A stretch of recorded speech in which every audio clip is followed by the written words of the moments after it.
दोस्तों, इतिहास में पहली बार भारत और चीन की न्यूक्लियर सबमरीन आमने सामने आने वाली है। आज की ये बेहद इंपॉर्टेंट खबर न्यूक्लियर हथियारों की डेवलपमेंट हिंद महासागर में होने को लेकर है। वहीं वक्फ बोर्ड को लेकर भी खबर सामने आ रही है, जिसने एएसआई को धमकी देते हुए 200 से ज्यादा गवर्नमेंट प्रॉपर्टीज को अपना बता दिया है। सभी खबरों के बारे में डिटेल में बात करेंगे, इसीलिए वीडियो को अंत तक जरूर देखिएगा। साथ ही अगर आपको डिफेंस और फॉरेन पॉलिसी से जुड़ी खबर पसंद है तो हम डेली दुनिया भर की ऐसी लेटेस्ट खबर आपके लिए लेकर आते हैं। इसीलिए नीचे दिए गए सब्सक्राइब बटन को प्रेस कर बेल आइकन को दबा ले, जिससे हमारी डेली ऐसी वीडियो आप तक सबसे पहले पहुंच सके। तो चलिए शुरू करते हैं इस वीडियो को। हमारी पहली खबर चीन को लेकर सामने आ रही है और हिंद महासागर में बड़ी डेवलपमेंट होती हुई नजर आ रही है। अभी तक चीन जहां भारतीय क्षेत्र के आसपास अपने जासूसी जहाजों को भेजा करता था और ये बार बार हमारे द्वारा भी और कई एक्सपर्ट के द्वारा भी ये आशंका जताई जा रही थी कि इन जासूसी जहाज की बार बार मूवमेंट यकीनन चीन की सोची समझी साजिश है और सबमरीन के लिए एक नक्शा तैयार करने की कोशिश चाइना कर रहा है। और अब यह आशंका सच साबित होती हुई नजर आ रही है। आप अपनी स्क्रीन पर रेफरेंस के लिए सबसे पहले इंडियन डिफेंस का आर्टिकल देख सकते हैं, जिसमें साफ लिखा हुआ है China prepares to operate nuclear submarine near coast, यानी कि अब जासूसी जहाज के बाद चीनी सबमरीन व भी न्यूक्लियर सबमरीन भारतीय समुद्री क्षेत्र के नजदीक नजर आ सकती है। इसके अलावा आप स्क्रीन पर एक मैप देख सकते हैं, जिसमें 3 जासूसी जहाज चीन के दिखाई देंगे और ये तीनों चीनी जासूसी जहाज इंडियन ओशियन रीजन में इस समय ऑपरेट कर रहे हैं, जिसमें जियांग यांग होंग 03 भारत के बेहद नजदीक बे ऑफ बंगाल में दिखाई दे रहा है। इसके अलावा 2 अन्य जासूसी जहाज भी इंडियन ओशियन रीजन में आपको मैप में दिखाई दे रहे होंगे। वहीं इस क्षेत्र में इन तीनों जहाज की मूवमेंट लगातार दर्ज की गई है। पिछले कुछ सालों में चीनी रिसर्च जहाजों की तैनाती हिंद महासागर में काफी बढ़ गई है। ये जहाज वैज्ञानिक शोध के नाम पर आते हैं, लेकिन कई एक्सपर्ट मानते हैं कि इनका इस्तेमाल सैन्य उद्देश्य के लिए भी किया जा सकता है। एक्सपर्ट्स का कहना है कि ये जहाज समुद्री सर्वे के दौरान महत्वपूर्ण जानकारियां जुटाते हैं, जिनका उपयोग चीन की नौसेना कर सकती है। डिफेंस एक्सपर्ट रनेश राजन ने चेतावनी दी है कि आने वाले 3 से 5 वर्षों में चीन परमाणु पनडुब्बियों को बंगाल की खाड़ी और हिंद महासागर में तैनात कर सकता है।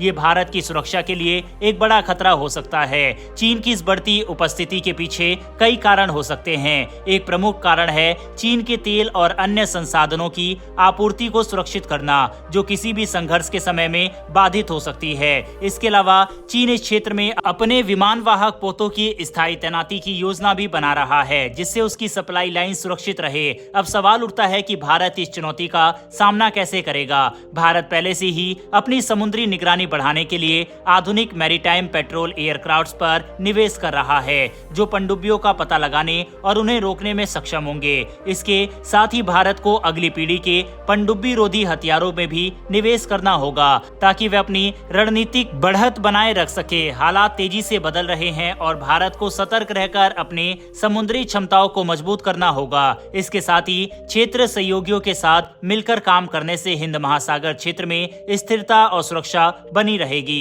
हालांकि काफी सारे लोग ये बोलते हैं कि भारत को इन जहाजों के ऊपर कार्रवाई करनी चाहिए। तो मैं आपको बता दूं कि जब तक चीनी जासूसी जहाज या फिर चीनी पनडुब्बी भारतीय क्षेत्र में एंटर नहीं करते, तब तक भारत उनके ऊपर कोई भी कार्रवाई इंटरनेशनल नॉर्म्स के अकॉर्डिंग नहीं कर सकता।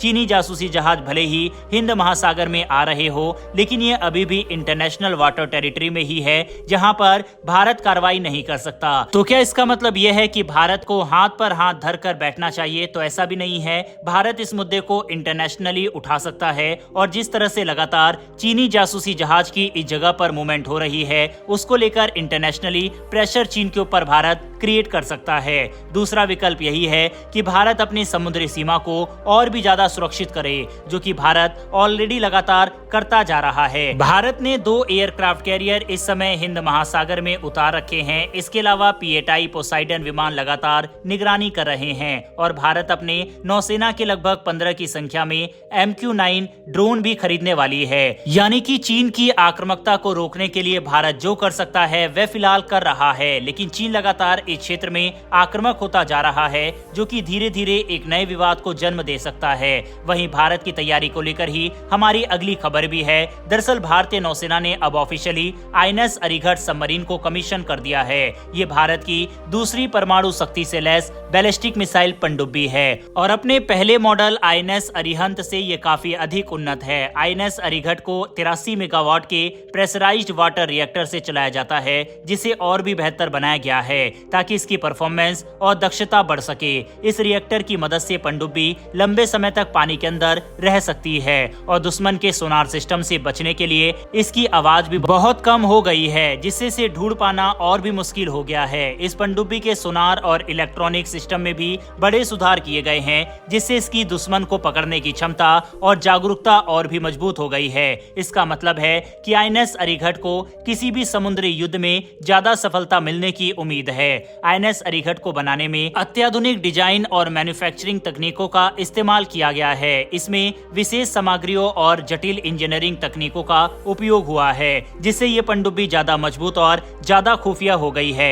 INS अरिघट का विकास भारत की रक्षा उत्पादन क्षमता को दिखाता है। ये भारत की परमाणु प्रौद्योगिकी, स्टेल्थ तकनीक और पानी के अंदर लड़ने की क्षमताओं में हो रही प्रगति का एक बड़ा उदाहरण है। जहां INS अरिहंत ने भारत के समुद्री परमाणु शक्ति कार्यक्रम की नींव रखी थी, वहीं INS अरिघट उससे एक बड़ा कदम आगे है। इसमें की गई उन्नतियों ने इसे और भी शक्तिशाली और सक्षम बना दिया है, जिससे ये भारत की परमाणु त्रिकोणीय ताकत में अहम भूमिका निभा सकता है। INS अरिघट का संचालन भारत की समुद्री सुरक्षा को और मजबूत करता है। ये पनडुब्बी भारत को परमाणु हमलों की स्थिति में दूसरे चरण का हमला करने की क्षमता देती है, जो कि हमारी सुरक्षा और स्थिरता के लिए बेहद जरूरी है। यानी कि साफ है कि अगर चीन इस तरह की कोई हरकत भारतीय समुद्री क्षेत्र के पास करने की कोशिश करता है, तो भारत की भी परमाणु पनडुब्बियां तैयार है। बहरहाल चीन की साजिश और भारत की तैयारियों को लेकर आई इस खबर पर अपनी राय कमेंट बॉक्स में लिखकर बताइएगा।